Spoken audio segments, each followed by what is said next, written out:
కొన్ని రోజులు మాకు చెప్పకుండా ఎక్కడికి వెళ్ళకే.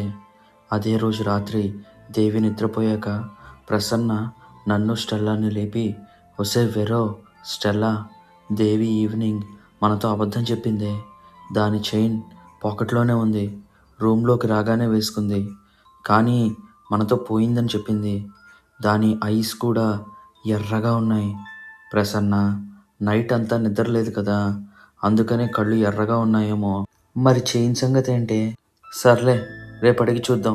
ఓకేనా? రండి పడుకుందాం. నెక్స్ట్ డే దేవిని చైన్ గురించి అడిగాం. ఏం చైన్? ఏంటి ఈ గోల పొద్దున్నే అని విసుక్కుంది. ఇంకా ఆ టాపిక్ వదిలేసాం.